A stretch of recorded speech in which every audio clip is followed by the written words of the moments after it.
นี้ด้วยนะคะค่ะนักเรียนที่ทำการแสดงนะคะก็คือนักเรียนชั้นประถมศึกษาปีที่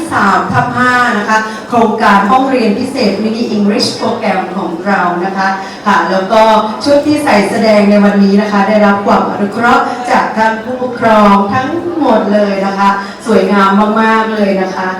ค่ะในลำดับต่อไปนะคะขอเรียนเชิญท่านผู้ในวยการประยุนคุณประสบนะคะได้มอบรางวัลให้กับชุดการแสดงชุดนี้นะคะด้านหน้าเวทีเลยค่ะน้องๆเดินลงมาเลยนะคะลูกเดินลงเวทีมาเลยค่ะ